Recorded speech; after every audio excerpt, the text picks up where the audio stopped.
All right, we are on Facebook through my phone because the link didn't work on this one. So, okay, sorry for the delay. We're going to get started with Bhagavatam class. Uh, First, we'll chant Jai Radhamadava. I think you can all hear me. Okay, good. Okay.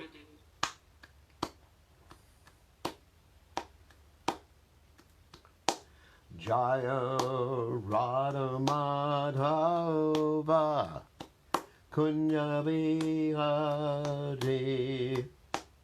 Jai Radha Madhava Kunya Bihari Gopi Jana Malaba Iribado Dhagoti Gopi Jana Malaba Hirivadadahudi Yasodanandana Braja Jana Ranjana Yasodanandana Braja Jana Ranjana Yamuna Tira Vanachari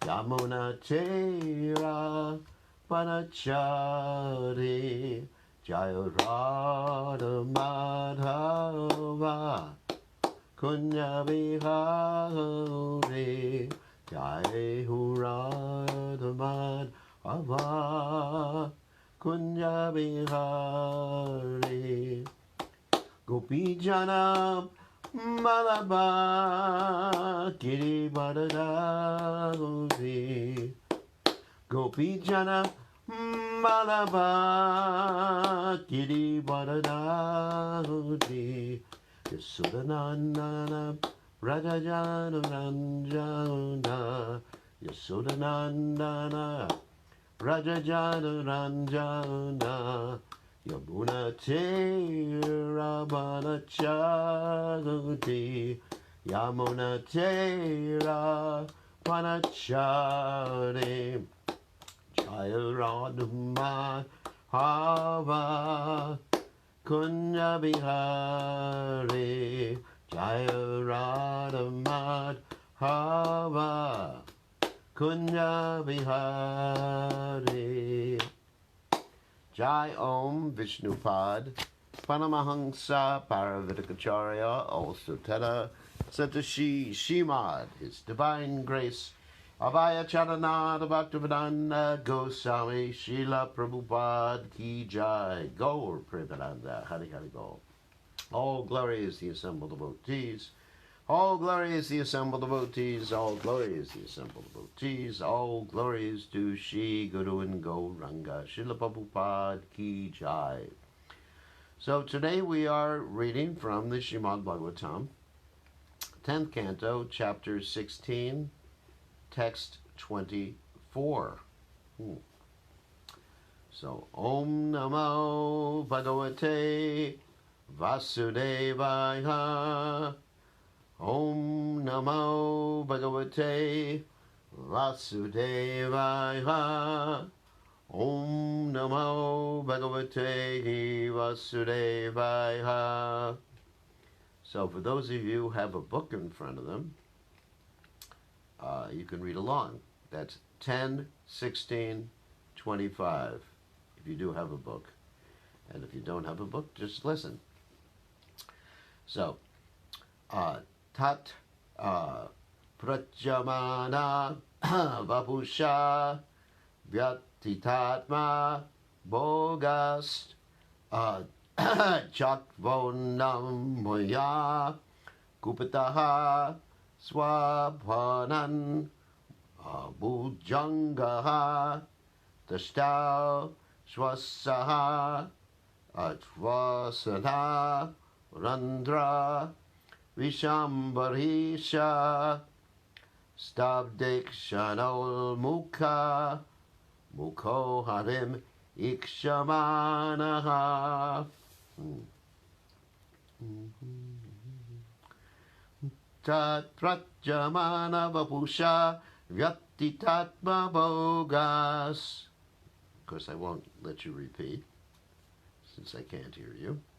Atyaktvon maya kupita swapanam bujangama tasto shwasan achavasana randra vishambarisha stabdekshanol mukamuko harimikshamanaha. We'll do this again. Daprajamana vapusha vyatitatma bogas Jaktvon maya kupita swapanam bujanga Tosto shvasan chavasana randra vishambarisha Stabdekshanol mukamuko harimikshamana. Again. Tat prajamana vapusha vyatitatma bogas Jaktvon maya kupita swapanam bujanga Tasto shwasan chavasana randra vishambarisha Stabdekshanol mukamuko harimikshamana. Okay, we will continue. Let's make sure everything is all right here.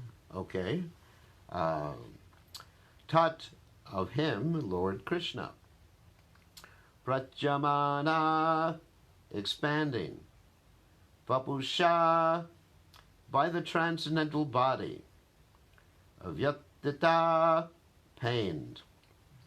Atma, his own. Bhogaha, serpent, body. Tyaktva, giving him up. Unnamaya, raising high. Kupitaha, angered. Swapanan, his hoods. Bunjanga, the serpent. Tastau, stood still. Shwasan, breathing heavily. Shwasana randra, his nostrils. Visha ambarisha, like two vessels for cooking poison. Stabda, fixed. Ikshana, his eyes. Unmukha, like firebrands. Mukaha, his face. Harim, the Supreme Personality of Godhead. Ikshamanaha, observing.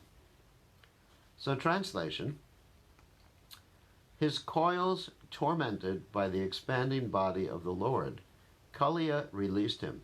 In great anger the serpent then raised his hoods high and stood still, breathing heavily.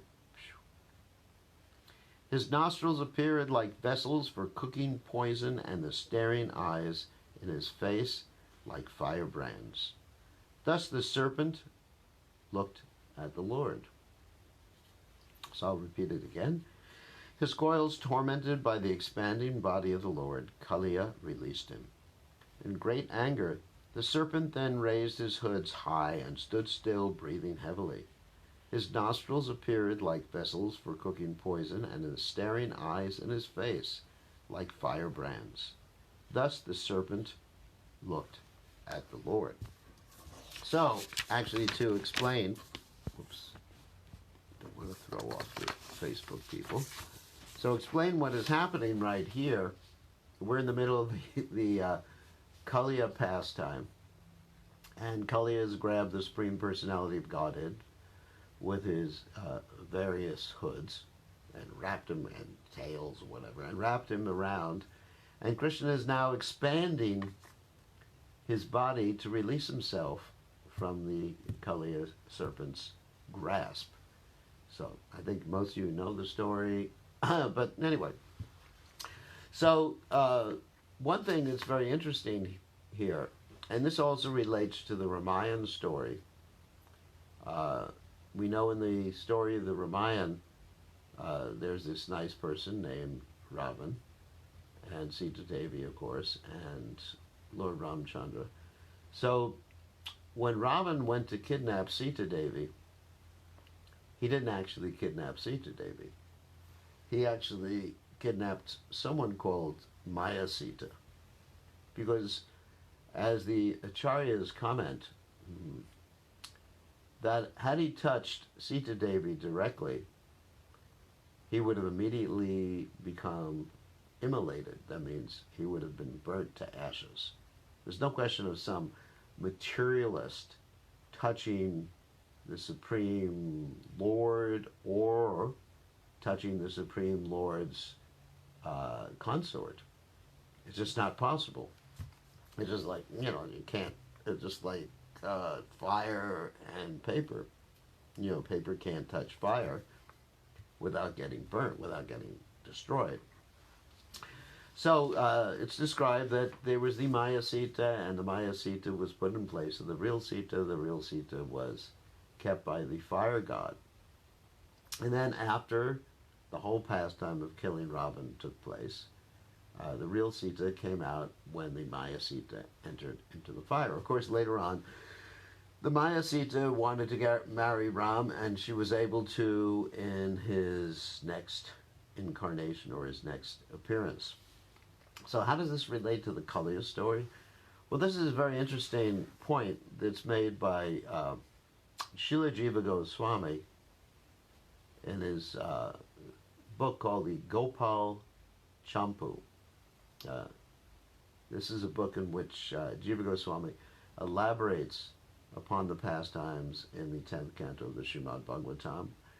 And so Jiva Goswami says that Yogamaya actually covered the body of Krishna so that Kaliya didn't actually touch the body of Krishna. Amazing.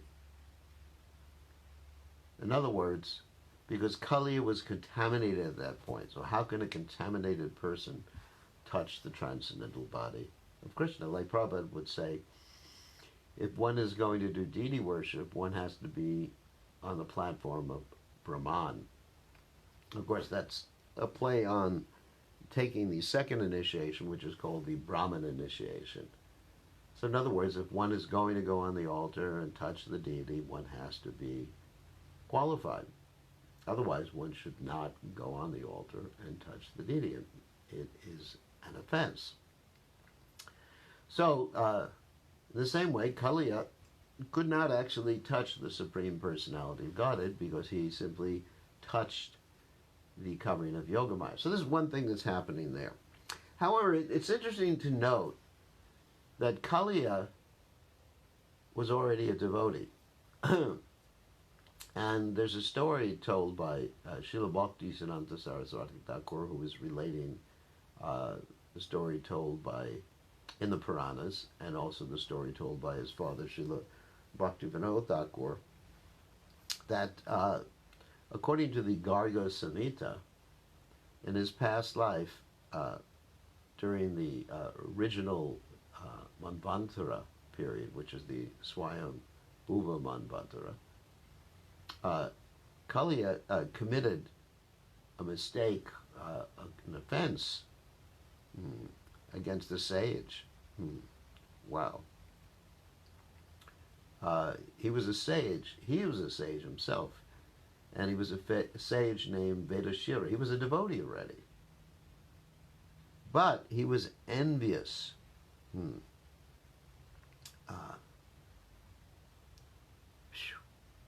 So what happened was that he was cursed by another sage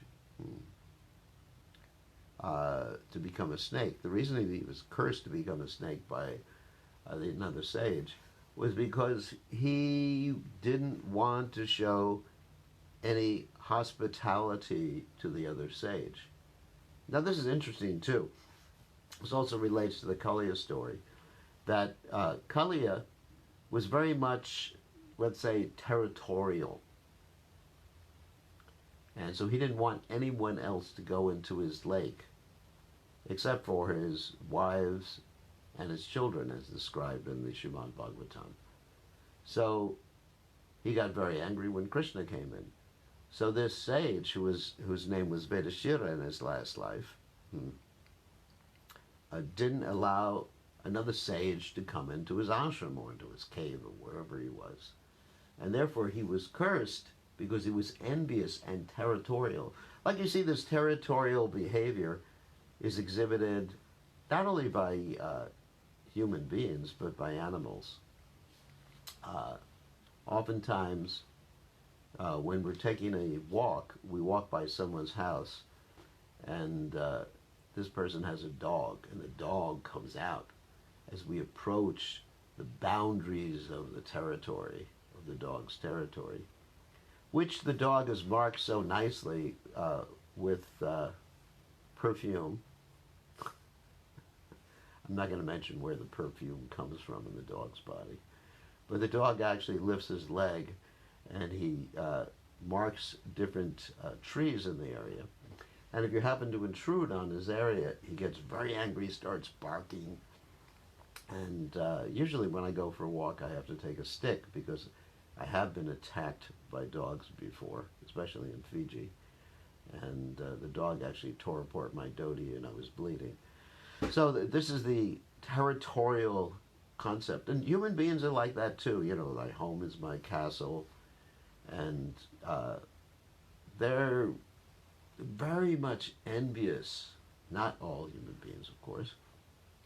Whereas the devotee Prabhupada gave the instructions, interestingly enough, to our grahastas when he was asked the question about what is the grahasta or married person's duty in life. Prabhupada said his duty is to invite others to take prasadam before he himself or he and his wife eat.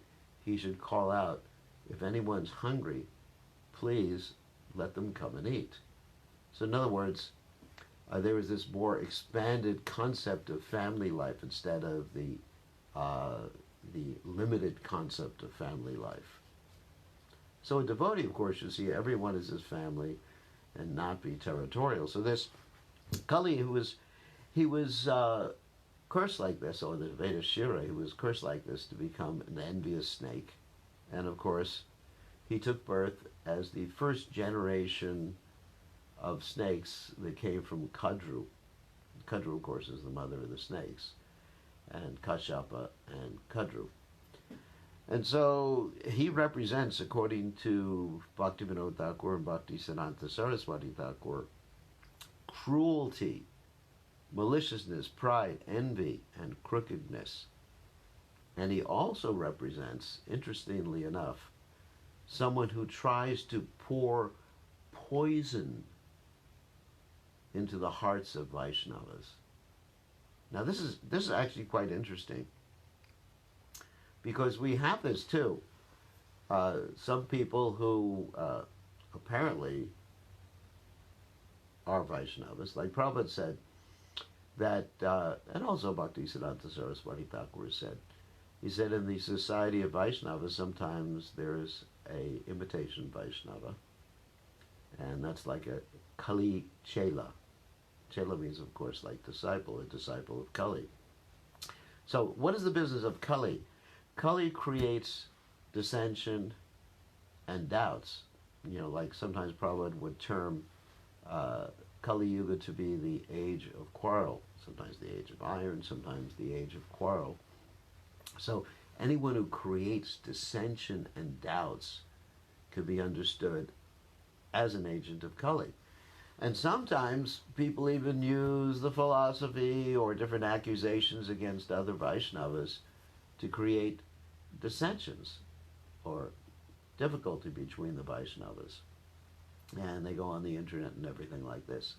So this is actually the action of someone like Kaliya. Try to understand this. It's very, very dangerous. So, getting on with the discussion, so this is an interesting point.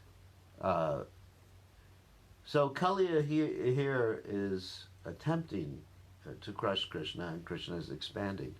And Vishwanath Chakravarti Thakur says not only is he breathing heavily, but actually fireballs are coming from Kaliya's mouth. And Kaliya is so proud of his heads. This is, of course, the statement of Jiva Goswami.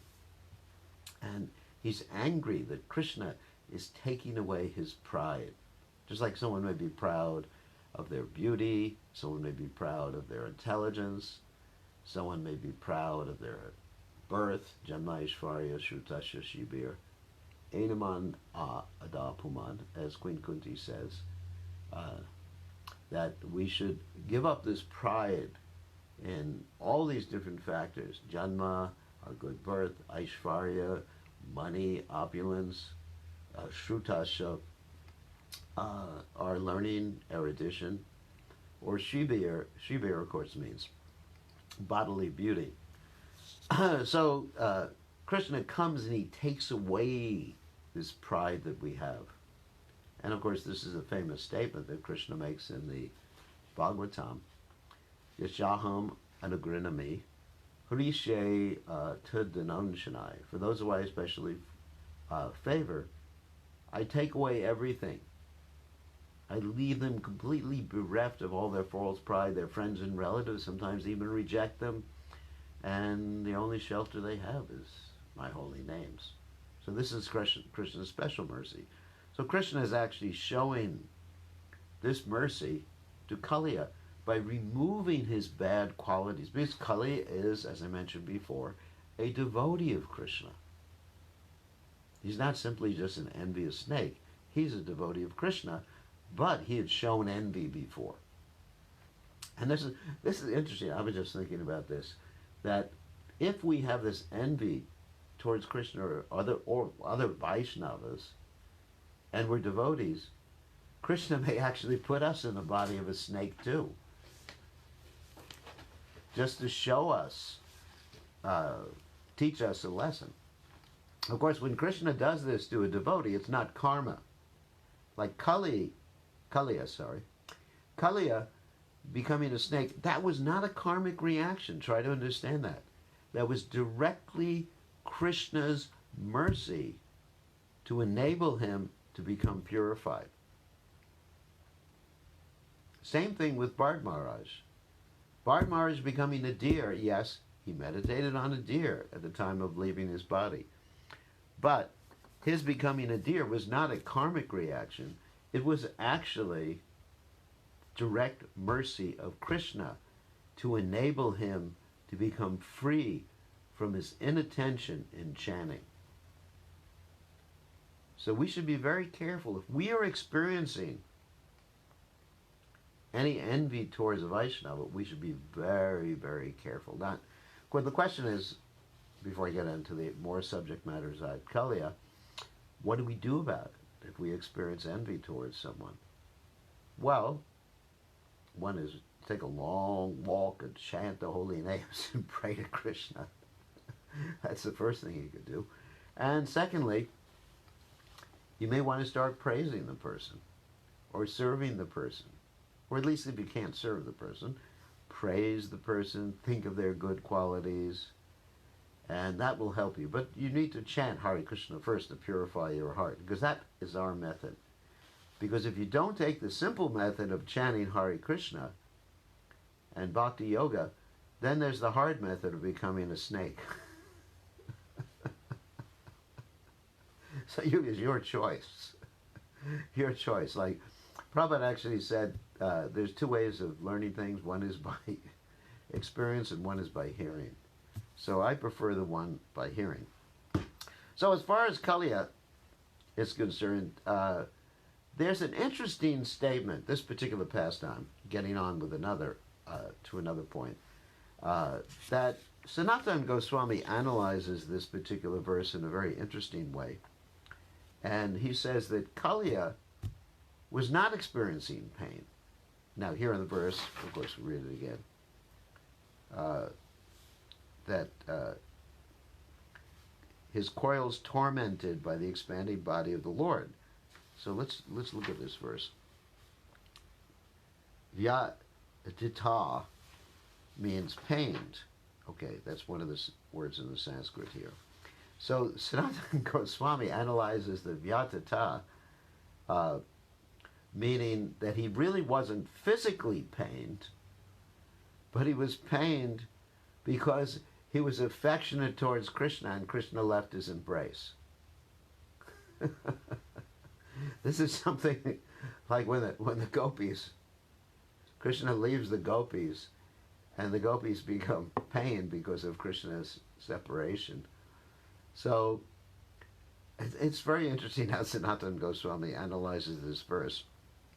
And then he says, in a very interesting way, how the heavy breathing of Kaliya was actually a sattvika bhava. Now, let's try to understand what a sattvika bhava is. Sattvika bhava is something experienced by very advanced devotees. Sattvika bhava. I mean, let's talk about bhava. Of course, the word bhava, in one sense, means existence, and in this particular context, bhava means emotion. So the sattvika bhavas come from contact of the life airs and the soul with Shuddha Sattva, not the material sattva, material mode of goodness, but the transcendental mode of goodness, Vishuddha Sattva. So he explains that Kaliya was actually experiencing one of these bhavas, and even though there was poison and fireballs coming from his mouth, these were just not normal symptoms of a snake. Because if a snake is a pure devotee of the Lord, when they're experiencing sattvika bhavas, then naturally poison will come out as a symptom of ecstasy. So, in that light, I would like to talk about sattvika bhavas. This is actually quite interesting. And I actually made some notes on sattvika bhavas because I like sattvika bhavas, even though I'm not saying that I experienced any of them.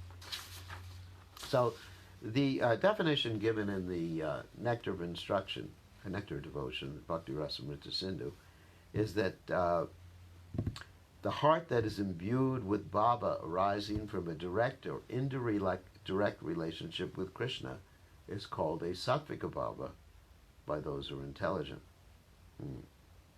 And it's described by the acharyas as akin to a ray from the sun of prema, and it softens the hearts with its various tastes.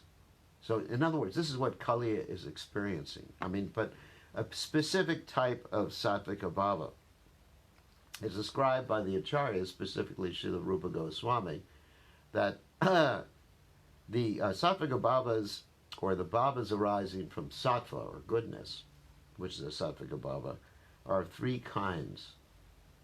Snigna, which means smooth, digda, which means smeared, and ruksha, or rough. Now we're going to describe how this Kaliya serpent was experiencing the ruksha, or rough, sattvika bhava. So just very quickly, a snigna, or affectionate sattvika bhava, that's the first type. That means affectionate sattvika bhava. And those arise from a direct relationship or indirect relationship with Krishna. So that's not what he was experiencing. Of course, direct and indirect means mukhya and gona. You don't need to remember those words. So the digda, which is the second part, second sattvika bhava,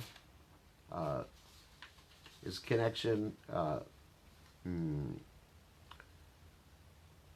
They arise from a direct connection with the primary elements of the bhava at play at the scene of their awakening. In other words, it's connected to the original bhava. I'm not going to get further into this. Or the ruksha, or rough, sattvika bhava, which was experienced by Kaliya, is described here.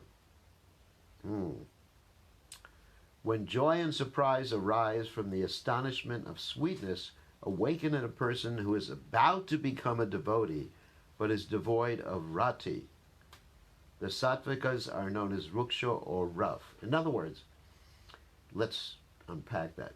So Kaliya had not realized his eternal relationship with Krishna, so it was devoid of the sthaya bhava. Sthai Bhava means the continuous bhava or emotion that's expressed as Shanta Ras, or Dasha Ras, or Sakya Ras, or Vatsalya Ras, or Madhurya Ras. So this Ruksha Sattvika Bhava is actually experienced by those who have not yet realized their eternal relationship with Krishna. But they're experiencing joy and sweetness. As we see previously in this description, Kaliya was actually appreciating the beauty of Krishna, so that there's actually sweetness arising in the heart of Kaliya. And that's why it's called Ruksha. And just one final description of, not final, actually I have more things to say. This is also from the Bhakti Rasamrita Sindhu. When the heart, due to contact with Sattvika Bhava, or pure and luminous existence, establishes itself in the prana means the life air, in an extraordinary manner, it causes transformations of prana that agitate the body. And that's what Kaliya was experiencing. This stunning and other bhavas appear in the body of a devotee. So, at least I'm going to read right now the different Sattvika Bhavas, and you'll see which ones actually apply to Kali. One is called Stamba, or stupefaction, which is caused by joy, fear, astonishment, sorrow, anger. So this also applies. Stamba, he was experiencing stamba. Another one is sveda, perspiration, which occurs due to joy, fear, or anger. So I don't know if snakes perspire, but anyway. But if he could perspire, he would have perspired. The next one is romancha. Romancha, we chant about the spiritual master Romanchakam Basru Turanga Bhajo every morning, which means when he hears the Kirtan, Mahaprabho, Kirtan, and Richa Gita, then the hairs stand on the head. I don't think Kali had hairs, but maybe he was experiencing this, which occurs because of joy, enthusiasm, or fear. And the next one is Swara Veda, alterations of voice. Next one is Vepatu, trembling, unsteadiness of the body caused by terror, anger, or joy. And certainly he was experiencing this too. So you see, he was actually experiencing this the Sattvika Bhavas according to Srila Sanatana Goswami. And Vaivarna Vepatu. In this wonderful poem, Kabhi by Bhaktivinoda Thakur, Kabhi Habhi Bolo Se Dinamar. Bhaktivinoda Thakur is begging. He said, when will I experience these different symptoms of emotion, like this Vepatu, or changing of bodily color? Another one is Vaivarnya, which is also mentioned by Bhaktivinoda Thakur in that song, which means alteration of complexion from anger or fear or sorrow. So I'm certain that Kaliya was experiencing that. Ashru.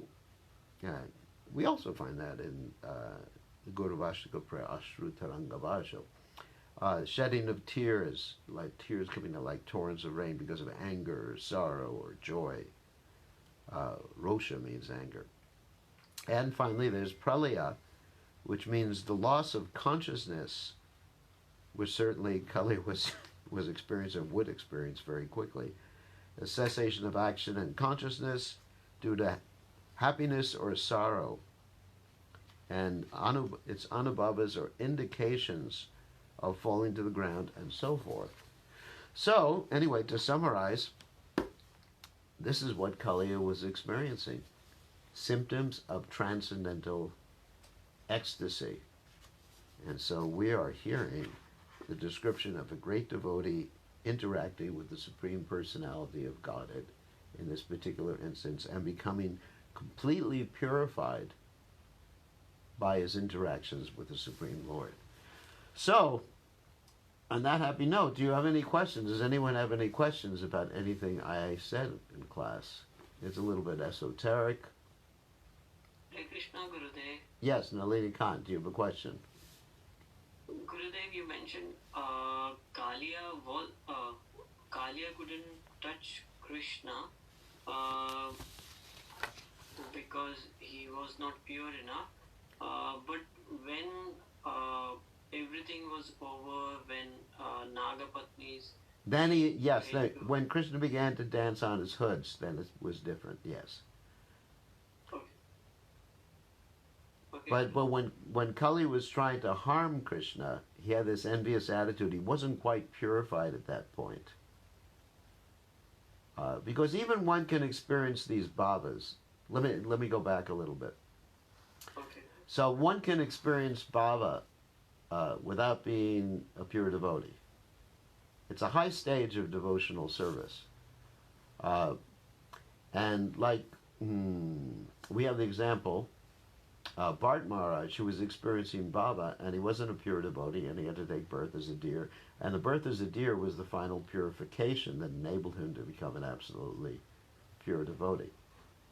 So, Kaliya was experiencing bhavas not as a pure devotee, but soon to be pure devotee. And when he became pure devotee, Krishna was dancing on his hoods. Then that actually, of course, that's pretty good. When Krishna puts his lotus feet on your head, then you know you've become a pure devotee. So any other questions? Gurudev, one regarding deity worship you mentioned. So I have seen here that whenever devotees go, Mm-hmm. we don't do dandavat inside, Yes. but suppose I've been given service of Jagannath Baladev Subhadra, but tendency is that go and take touch Gaunita's feet and Radha Krishna's feet, and then Jagannath Baladev Subhadra, and then we start service. Is it correct, or we should not? That's fine. Yeah, whatever is the standard there is fine with me. I mean, how can But I? that's not the standard. But if senior devotees do that, so I started doing that. That's fine. I don't have any. Others, I don't have any trouble with that. That's okay, fine. so that's. Okay, who else has a question about the subject matter of this class? I do, Gurudev. May I? Yes, Jayanti. Yes, ask it. That was you, Jayanti. Take yourself off of mute. Oh, Amala Prema. Okay, Amala Prema. Yes. But if Jayanti raised her hand first, she can go. I can raise. No, you're already speaking. Go ahead. Okay. Gurudev, thank you for the class. I have two questions. First is when you speak about Kalya feeling sweetness but still being envious of Krishna. Is that in a way also our position? We do feel some emotions, but still we are not completely pure. That's actually us. Yes, that's true. That is actually true because we still want to. What does it mean to be envious of Krishna? I mean, obviously, we're not going in front of the deities and just saying, Krishna, I want to be with Radharani instead of you. Obviously, we're not doing that. But being envious of Krishna means we think that we're the controller, we're the proprietor. Ishwaraham Maham Bhogi Siddhoham Balaban Sukhi. We're actually using Krishna consciousness for our own enjoyment instead of trying to give Krishna enjoyment. So that's what it means to be envious of Krishna. Yes. So our position is similar. Actually, it's very similar to Kaliya's position. And then Krishna will actually do what's necessary to purify us. So consequently, we should praise Krishna, serve Krishna in order to learn to love him, to develop our love towards him. I think it's good to. Well, I think it's good to serve the devotees, and by serving the devotees, then we will give up our envy. I mean, Mahat Seva Muhurvi Muktes. I think the easiest method to give up our envy towards Krishna is to serve Krishna's devotee because, Gopi Bharta Padakamala, Dasa, Dasa, Dasana Das. That's what we're striving for. One shouldn't think, I'm a direct servant of Krishna. I'm a servant of a servant of a servant of a servant of the Lord. Of course. You know, so I remember when Prabhupada was present, many devotees who were direct servants of Prabhupada became very proud and looked down upon the other devotees who weren't like physically serving Prabhupada or directly, let's say directly. Everyone's directly serving Prabhupada, but at least the physical presence. So, Yes. oh, I Jayananda. have a second question. Okay, second question. The second question, that is, the first question was when we are envious of Krishna, but when somebody feels envy of us, when somebody is envious of us, what is, sometimes I see that among other devotees as well, what is the best behavior, what is the best tact in such cases? Well, the best tact is just to have compassion because by that envy, they're hurting themselves. They're not hurting you. You know, so you see, you don't own. You should not own their envy. You should feel compassion for them that they're actually suffering so much. And certain times it may mean you stay away from them just out of compassion and pray for them. I think that's the best strategy. Because usually, you know, you can't cure someone's envy of you yourself by telling them that they're envious. Yes, of course. It never works. It just makes them more envious if you tell them. It makes them angrier. Upadesho imorkanam prakopaya nashantaye. The statement is, if one gives a foolish person good instruction, it just makes them angry. So, of course, they're greeting the deities now in North Carolina, but anyway, we'll continue with this online. So, any questions, other questions or comments? I think Jayanti had something. Let Jayanti ask a question. Gurudev, thank you for this, my obeisances. Nowadays, we have also one group of devotee Bhakti Sangha in Discord, and we read together 7 cantos where is described devotees. Krishna also, when kills demons person, he gives her mercy. And Yeah. Before this election, I think Kalia is also demon, but this is very different angle of view for me. And what's happened with Kalia after Krishna dance and after with the person how Amala Prema asked you who now have some how I say impurity in heart and in this life after this experience with the Krishna purification, what's happened with this person? For example, Kalia, where Okay. is the service of Kalia is now? Okay, that's an interesting question, and that actually involves me directly. Not that I have a direct relationship with Kalia, but that involves a place called Fiji. I don't know if any of you heard of Fiji. Fiji is a group of islands in the South Pacific, and I was just there a few weeks ago. I think about a little over 2 weeks ago. So Prabhupada said that Krishna sent Kalia to, I think it's called Ramana Dvipa, something like that. Of course, my pronunciation is probably off, which means Fiji. And Prabhupada said Krishna is living in Fiji. Not Krishna, I'm sorry, Kalia. Krishna too. Krishna's also living in Fiji. What's he doing now? He's protecting the devotees. I'll explain that. I'll explain exactly what. So, when the devotees first went to Fiji, and they started distributing Srila Prabhupada's books, and particularly they would distribute the 10th canto of Srimad Bhagavatam, or the Krishna book, that had a picture of Kalia, and actually, when the natives saw the picture, they said, "Oh, that's our God.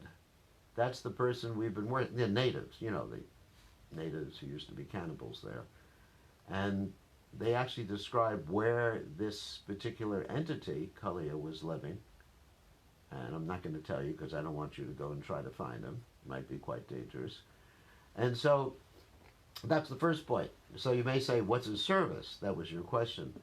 Well, once upon a time in Fiji, in our original temple in Lautoka, we got attacked by some fanatic members of another religion. And we're not going to mention the religion. There were about 5 young boys who attacked our temple and threw fire bombs at the temple. And half of the temple was burnt. And fortunately, the fire department came very quickly and put out the fire. And so what happened is within a very short time, I think 2 or 3 years, all 5 of those people who had attacked the temple passed away through different means. I mean, devotees didn't do anything, obviously. One had an automobile accident, another one died this way, another one died that way. So they all passed away. And these are young people. So then one of the chiefs, because Fiji is, or was, controlled by different chiefdoms. In other words, different areas, they were native chiefs, and the chiefs would actually be in charge of the whole country. Not anymore, now it's more democratic. But at that time, this was years ago, the 1970s, or I don't know exactly the year. Yeah, I think it was 70s or early 80s. At that time, it was early 80s. So at that time, one of the chiefs had a dream, and Kalia appeared to him in the dream.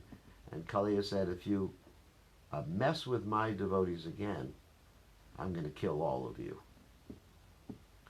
So Kalia is protecting the devotees. He's a devotee. He's a pure devotee. I mean, when you have Krishna dancing on your head, you're not just an ordinary rascal at that point. Kalia to protect us? Yes, Kali will protect you. He's a pure devotee. He's an absolutely pure Because devotee. I like snakes. You like snakes? I don't know how, but I like snakes, yes. I think snakes is so cool. All right. You may like snakes. Better than people. Yes, actually, Prabhupada said that too. Prabhupada said that you can tame an animal by mantras, but you can't tame a person. So an animal is actually, it's better to relate to an animal than to a person. I don't know how predictable they are, but if you're expert... We have a snake in the home. Oh my God. We have now the snake python little for my son in home. That's nice. All right. Thank you. We live with snake. Thank you very much, Hare Jayanti. Krishna. Hare Thank Krishna. you very much. All right, so do we have someone else who wants to ask a question? Jayanti comes from Serbia, in case you don't know. So we have devotees from New Zealand. We have devotees from, New Zealand. And let's see, where else? And, from the Balkan area, too. That is the Balkan area. Bosnia. We have a devotee from Bosnia, devotee from Sweden. That's Somi Rupa. Devotee from Slovenia. 2 devotees from Slovenia. 3 devotees from Slovenia. And a devotee from... another devotee from Sweden. Jayananda. Jayananda, you have a question. So... Gurudev, I was wondering about, you were talking about the Bhavas, and particularly Sthayi Bhava. So all of this seems to be quite far from at least my present experience. And sometimes I'm wondering, should one make a deliberate effort to try to understand them, or should one just think that, well, that happens sometime after 10 billion lifetimes, so... Well, I think you're experiencing Yoga Baba. He's a yogi. I mean, that's a joke. Well, actually, it's interesting. We should understand these Babas because we can actually experience something it's described by the acharyas that we can have some basic experiences even before we become pure devotees. Uh, let's see, it's called dried up or burnt up ecstasies in the Nectar of Devotion, where if one's attending like an ecstatic Bhagavatam class or ecstatic kirtan, even if one's not a pure devotee or even if one's not a devotee, one can experience certain emotions that are connected with, because we're coming in contact with Vishuddha Sattva. Just like if you come in contact with, so every morning I'm listening to a class that's given by Srila Prabhupada when I'm doing my deity puja. And I can say certainly I experience like emotions, or when I pick up the Bhagavad Gita, here's a Bhagavad Gita, whoops, disappearing. So pick up the Bhagavad Gita and I connect with Prabhupada, or I look at a picture of Prabhupada. We can experience these sattvika bhavas. I mean, maybe, it's not stable or steady, and we're not on a very high platform of devotional service, but there's like sometimes we describe that as a coming attraction. What's going to happen in the future. So we should be aware of these things. I mean, I think all of us, I mean, if we're honest, from time to time, we'll experience something that causes tears to come in Krishna consciousness. We'll experience something that causes tears to come from our eyes, Krishna conscious wise. I mean, sometimes there's this bhava rogue, which is material emotions, which we do also experience. I mean, for example, recently I've given the example when I was coming back from Fiji, and 30 hours in the airports and the airplanes, and everybody was wearing a mask and everybody was thinking of the coronavirus. I was experiencing the bhava of fear. Don't go near me. If someone came near me, it was just like, or if someone coughed, it was just like extreme anger towards the person. So that's bhava rogue, or material emotions. So we have to be able to distinguish. We do have spiritual emotions. I mean, to say that we don't experience spiritual emotions, I mean, that would be dishonest. I mean, who has not experienced a nice kirtan, or love for some other devotees, or love for Prabhupada or your spiritual master? I don't think we can say that we don't experience some spiritual bhavas, but it's like a glimpse. They're not steady. Certainly we don't, sthai bhava, that's a different thing. Sthai bhava means one experiences or understands one's eternal relationship with Krishna, steady relationship. But, as far as emotions, yes, burnt up, dried up, ecstasy, whatever. I mean, I one time I was preaching at a devotee festival, and some person who had never come in contact with Krishna consciousness walked by, and he said, "I'm experiencing ecstasy." Because he asked me, "What are you burning?" He thought we were burning marijuana or something like that. But he experienced ecstasy because by coming in contact with a devotee, you can experience these symptoms of ecstasy. I mean, who can deny it? I don't think anyone here can say that they haven't experienced some happiness or ecstasy from time to time. Otherwise, why would we be here if we hadn't experienced something? It's just dry, Well, I took up Krishna consciousness because the philosophy works for me. Sometimes you get people like that. Just like, hello, are you there? Where's the soul? We do have emotions. So, anyway, that's a good question. Very, very good question, Jayananda. So we should be aware of these so we can distinguish between material and spiritual emotions. If we feel great ecstasy and the ecstasy impels us to serve, then we know it's spiritual. But there's certain things, I mean, obviously I can't say that we all experience vyabhachari bhavas, or, the uncontrolled intermittent ecstasies, but certainly to a certain extent, when we come in contact with Vishuddha-sattva, then there's some coming attraction there. So be aware of it. And it's not that far off. If you just do your yoga nicely.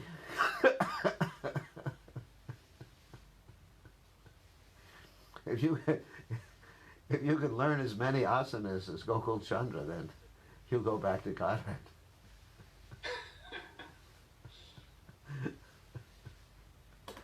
Okay. Any other questions? Okay.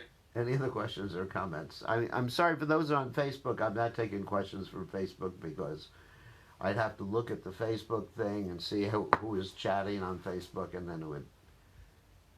I mean, there's only a certain amount of attention I can put to the computer and still be able to talk about Krishna. I only have one head. I'm not Dasagriva. So let's say, question. Oh, Amala Prema asks, "Am I fully recuperated? Until I become Krishna conscious, I will never become fully recuperated." But as far as my physical health, yes. As far as the physical health, yes. Unfortunately for all of you, so because now I can torture everybody. So, who else has a question? Hare Krishna, Gurudev, Dandavat Pranam, Guru Shri Srila Prabhupada. Oh, Hare Krishna, good to see you. I just wanted to add a Sudharma. comment on Kalia. When before coming to Krishna conscious, when I was in PG as a child, Yeah, I remember reading a school book that had the Fijian gods, the native gods, and one of the gods was Kali indeed. And when I came to Krishna conscious, then I remembered from what I learned from school, they had a god. It was the snake god.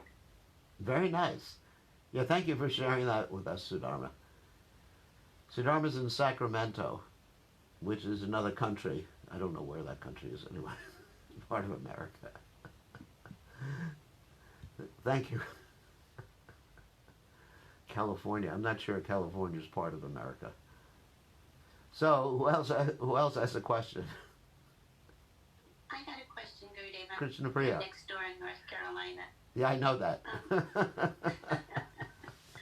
So my question is that recently we've been speaking with some devotees that sometimes if one feels themselves like being overcome by some material emotion or disturbance, and they were saying that one way to actually overcome that also is to relate to different pastimes. For instance, let's say in the Ramayana or Mahabharata, and how these different personalities were experiencing different things in their pastimes, and that's a way to actually be able to take our focus off of ourselves and lamentation and come to a higher platform. Yes, What do that's you very. think about that? Yeah, that's very good. I mean, these pastimes that we're hearing are actually all relatable to our present situation. Like I mentioned about the Kaliya serpent, if we're feeling envy, then I guess it would inspire us to be a little fearful that I may be a serpent in my next life. But or Bart Maharaj, if I'm getting too attached to my dog, or I'm inattentive. Actually, Bart Maharaj's fault was not that he was taking care of the deer. It was actually appropriate for him to take care of the deer. But the point was that he was neglecting his sadhana. His attachment for Krishna was diminishing, and he was neglecting his sadhana. I mean, it's all right if you want to have a pet deer or a pet whatever. But when your sadhana goes down as a result, it's described that he was saying his Gayatri mantra and he was thinking of his deer instead of thinking of Krishna. So one has to be very careful with one's sadhana. Yeah, so these pastimes can help us conquer. Actually, each and every one of these demons represents a particular anartha. In this particular case, we're talking about the anartha of envy, possessiveness, let's say territorialness. We're all like very territorial. It's my house, my computer, my children, my whatever. You know, we have all, my car. Anyway, so I and mine. These are two divisions of the material ego, the false ego. Okay, who else has a question? Very good. Thank you, Krishna Priya. So, if no one else has a question, I think Gopal Cohen. That's Gopal. Yeah, I can't see your smile. I can't see your smiling face. You're very fortunate. No, that's So- one. That's one of the requirements to ask a question. All right. Okay. Can you see me now? Yes. Yes. Nobody can ask a question unless I can see them. All right. Gurudev, you mentioned that Kaliya represents certain people who may be aspiring devotees or some type of devotee, but they create dissension amongst the assembly of devotees. Yeah. And plant poison in the hearts of aspiring devotees. So when we experience people like that, either in person or on social media or in some other way, since we're not Krishna, we can't dance on their heads. Can't dance on their heads.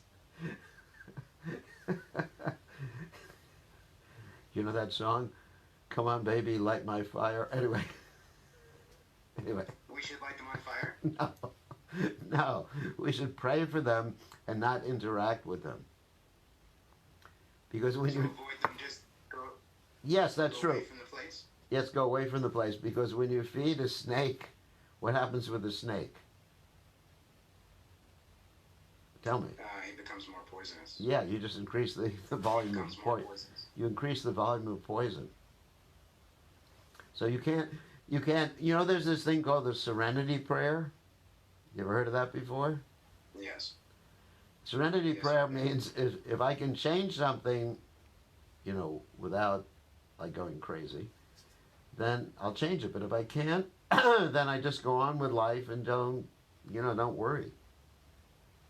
There's certain things we just can't Are change. there any tips? Tips? Do you have any tips as to how to determine whether we can or can't? It's called intelligence. It's called intelligence. In most cases, when we find people who dedicate their lives to creating dissension between devotees, they can't be changed. They can't be changed unless one's a Mahabhagwat somehow or other. But, you know, even Prabhupada, I mean, there was one instance of one disciple, and I'm not going to mention his name. Prabhupada said he became a snake, and Prabhupada just rejected him. Because he was dedicating himself to, let's say, criticizing Prabhupada and also criticizing Bhaktisiddhanta Saraswati Thakur, destroying others' faith in Srila Prabhupada. And to this day, he's still doing the same thing. He's going on the internet and doing the same thing. Trying to create, trying to disturb people's faith. And you see that. I mean, sometimes in the name of preaching, some people will actually attempt to disturb others' faith. We don't want it. Prabhupada, I was just listening to a class this morning, and Prabhupada was asked, you know, what do we do if someone has faith in some other religion? And Prabhupada said, we don't disturb their faith. If they have faith in God and any religion, we're happy. It's not that we're going to try to convert people from Christianity or whatever religion, you know, they're attached to, but help them follow.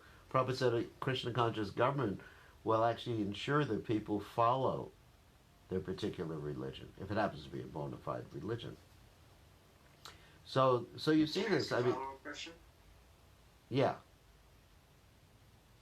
So when we, you know, accidentally just in the course of being on the internet or being in an assembly of devotees, we hear these offensive things that these people say, it brings us pain. Yes. How do we deal internally with that pain that we feel? Pray to Krishna, go away, associate, talk, reveal your mind to someone else. who you trust, and there's different methods of doing that. That's one reason why I do not join any discussion groups on the internet, because the nature of the internet, I mean, just like a little advice to all of you, the nature of the internet is that, especially, when it's just text, because communication is over 90% body language and tone of voice. So when you just have text, it usually devolves to the point of at least ad hominem attacks against each other. So I deliberately do not join any discussion groups. It always goes down, not always, 99% of the time goes down like that, and there's offenses being made, and name calling and everything like that. And I want to think positively. Even about people who are envious, I want to think positively. Like today, we were trying to think positively about Kalia. He's a devotee. And Sanatana Goswami said he was experiencing pain because of separation from Krishna when he couldn't embrace Krishna anymore. So, and it was a Satvika Baba. I mean, that's a really interesting understanding, but that's Sanatana Goswami's commentary. And so, okay, thank you, Gopal. So anybody, okay, anybody else there? We got some people on Facebook. We still got 18 people. I wasn't able to link Facebook directly with Zoom today. I have to check out what the problem is. So, any other? Hare Krishna. Yeah. I have one more Sudama. comment. When it says someone in the Bhagavatam that anger makes us lose our pious activity. Was the same applied to Kaliya? In his particular case, his anger was directed towards Krishna, so it was actually purified. So Prabhupada said, if you have to be angry with someone, be angry. Sorry, if you have to be angry with someone, be angry with Krishna. At least you're coming in contact with Krishna. You're saying his name over and again. That Krishna. I mean, sometimes I get angry with Lord Ramchandra for sending Sita Devi away to the forest. I understand philosophically, but also sometimes there's a little anger there. Why did you have to send her to the forest? Who cares about the stupid washermen? Let the washermen go to hell. So, if you have to be angry at Krishna. Of course, better to love Krishna, but the gopis, they would get angry at Krishna too. I'm not saying we're on the level of the gopis. Sometimes the gopis would get very angry. So, I think we have to end now unless someone else has a question. Oh yeah, Prema, you have a question? Yes, I have a question, Gurudev.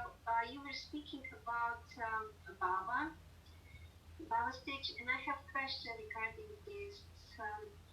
It seems so hard and so impossible to achieve for many of us, but at the same time, it is the goal of the sadhana process. So my question is, what would be your advice of one most important thing that can help us to achieve that stage? Well, I'd say associating with advanced devotees, serving advanced devotees, hearing from advanced devotees, and also maybe you, if you really want to achieve Baba, then you can meditate on Bhaktivinoda Thakur's song, Kabhi Habhi Bolo Se Dinamar. When will that? Because that gives you a goal. The interesting thing is that people always ask me this question, why am I not experiencing ecstasy when I chant? Why is my excuse me, why is my mind wandering when I'm chanting the holy name? It's because you don't have a goal, you don't have a sankalpa, you don't have a reason for chanting. So if you really want to achieve Baba, then concentrate. When will these feelings come? Kabhi Habi Bola Se Dinamara, Aparada Guche. When the aparadas or the offenses cease, Harinami Ruche, when I have a ruchi for the holy name. Cubby Bolo. So when will that day be mine? We should be thinking like that. Intense hankering. That lolium, actually, that's another point. Lolium is greed, intense greed. So when we actually have that intense greed for that, at least the symptoms of pure devotional service, that's all right. I mean, why would Bhaktivinoda Thakur write that song, compose that song, unless it was actually applicable for us? His songs are actually meant for application. Like the Bhagavatam is meant for application. Kaliya's story is meant for application. Not simply just a nice story of what Krishna did, but how do we apply it in our own lives? So we should be hankering. Yes, when am I going to experience this? Why is my heart steel framed? When I chant, I'm not feeling anything. I'm just feeling dry as a desert. So hanker for it. Why? I want it. I want it. I want it. Actually, that's the price of pure devotional service: tears and hankering, lolium, intense hankering. Okay. Long Bhagavatam class said I miss greeting the deities because I'm so sinful. So those of you who want to see the deities that I'm supposed to have greeted about 15 minutes ago, you can. Well, actually, maybe I'll put them on the screen here. That's true. I can do this. Hold on a second. Give me 1 second. Remain online. And we will give you a darshan of the deities. Yeah, I can do this. Ta-ta.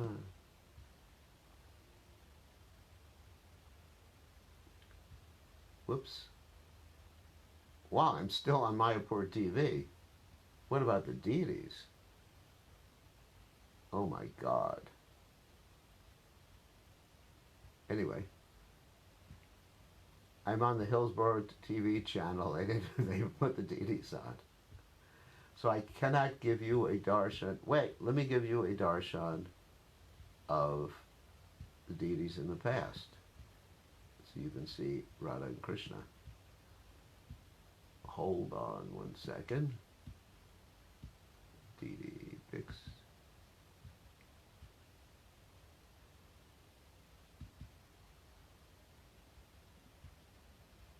Is one of my favorite pictures. We'll show you.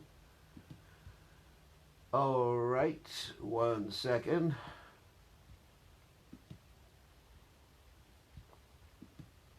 Okay, here we go. So even if we can't see a live darshan on the deities, then here's it's Radha and Krishna.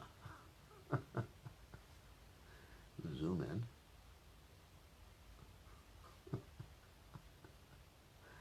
I'm sure after this class is over, because they still have me on Mayapur TV right now.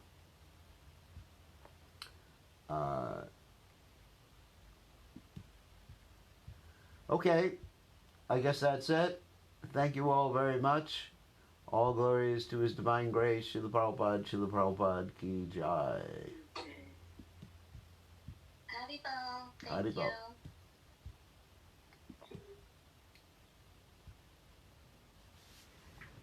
Jai, all those of you on